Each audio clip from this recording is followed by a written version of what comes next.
covering the community, the people, events, and issues of Georgia, Carolina. This is the Means Report. Now, from the studios of WJBF News Channel 6 in Television Park in downtown Augusta, here's Brad Means. Hey everybody, thanks for joining us. We appreciate you being back on the Means Report. Had the week off last week. Everybody enjoying Masters and spring break, and it's good to be rejuvenated and back with you during these beautiful days we've had weather-wise. Get you in that spring spirit, doesn't it? We have a lot to cover today on the Means Report. We're going to talk to Mayor Deke Copenhaver. We're also going to talk to Derek Dugan of the Kroc Center, find out how that absolutely amazing facility is coming along as they get set to open their doors. And we're going to tell you how you can take part in a golf tournament coming up to benefit University Hospital and its Healthcare Foundation and all the fine work they do. But we want to get started with the man in charge. He's Mayor Deke Copenhaver, Augusta's mayor. And Mayor, we appreciate you being back on the set of the Means Report, especially after the busy recent weeks you've had since your last appearance. It's always a pleasure to be back. How did the Masters go, not only tournament-wise for you, but as a place to showcase, a way to showcase the city? Well, Brad, I think from an economic perspective, we had the best year that we've had in a number of years. Housing was up, corporate hospitality was up, so it was a great year.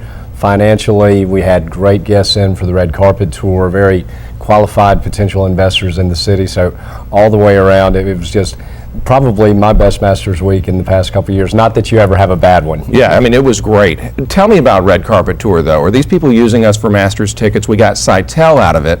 But what good does that do?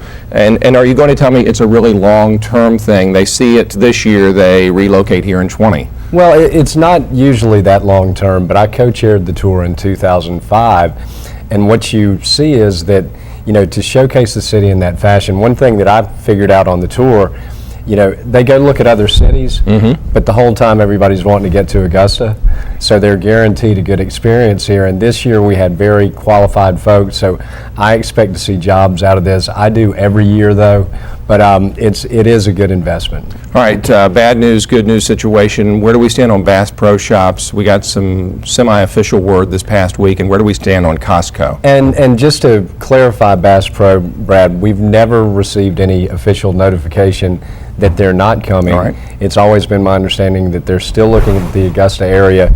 We are still on their website as a future location if you go check the website. So that's a little bit of that I think is misinformation. That deal was slowed by the economy, but now in their place on the Village at Riverwatch site we have Costco. This past Monday, we approved our TAD financing for that deal. It went through committee unanimously, so they're looking to be open by Christmas of this year. So it's, you know, there's good and bad there, but you're not going to win them all. I still would love to see Bass Pro here, and we'll still work towards getting them here if possible. You talk about projects that impress people when they come to town. Costco will, Bass Pro Shops would, and recently we got some money to beautify one of the main gateways to Augusta, the Gordon Highway area. Tell me what we can look for there. Well, Brad, it's one of the primary focuses we have as a city now is beautifying our gateways. We got a $50,000 DOT grant for beautification of the Deansbridge Road Gordon Highway intersection, which is a critical juncture. You know, you've got Regency Mall that sits there. We are in the midst of developing a retention pond, a lake on that property for further beautification. So when you do these things, it makes it more attractive for investors to come into the area. So I'm very excited about that grant. What about the situation with the Baptist ministers? They disagree with the way the changing of the administrator's authority was done. They say it should have required an 8-vote majority because it changes the charter.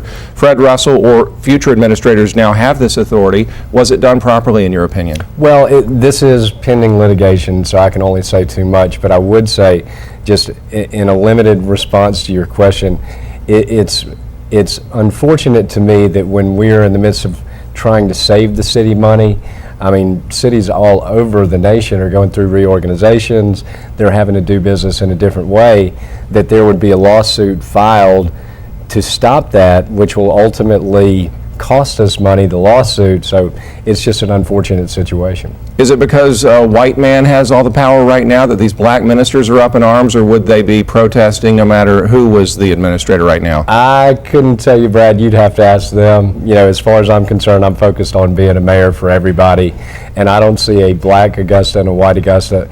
It's all Augusta to me, and I think that's the way we need to look at it. That's the way I look at it. I think that's the way our generation looks at it. And I will say this, from the perspective of being here on the set of the Means Report or just anchoring the news on Channel 6, we've had every single commissioner, black and white, and every single commission candidate, black and white, on this set. And they do echo the things you heard Mayor Copenhaver just say, that it is not a black or white issue for them when they look at this town. So we'll continue to watch what's going on with the Baptist ministers, but commissioners have sat here, all of them, and said the same thing you just did. And let me say something, Brad, that's very ironic about this situation. I know that it's been put out there that the 6 white commissioners and the mayor and the administrator were named in the lawsuit. Wayne Guilfoyle has taken offense at that. He's Japanese American, he's half Japanese, so you don't have a completely black or white commission. We have an Asian commissioner and commissioner of Asian descent as well, so but the world has changed. You know, we're moving forward, and some of this, just people want to grasp at the past. Well, you know, even with controversy that's always going to come up in any city, we still have a lot of positives coming out of the Garden City, of the municipal building as far as announcements go. And recently we learned that our bond rating was upgraded. This is good news. This makes us look good on the national scene. It really, when you see that a lot of cities around the nation are looking at the potential to default on their municipal bonds, for our rating to increase, speaks well to the fiscal management of the city of Augusta, but also to the local economy. So that's, given the climate nationwide, I don't know how, you can't overstate how big that is for the city. Last time we talked about the T Center progress, the Judicial Center progress. Both of these buildings' completion is almost imminent. That we're getting close, especially with the Judicial Center. In a moment, we're going to have Kroc Center representatives here. How about that facility that's almost done? Amazing. Well, and I'll get into this a little bit. This week we had in the Heart and Soul Tour, which is a partnership between the Georgia Municipal Association and the Georgia Cities Foundation to bring leaders in to look what's going on in cities around the state. When you think about the Kroc Center nearing completion, you know, you spoke of the Judicial Center, you look at the T Center coming up out of the ground.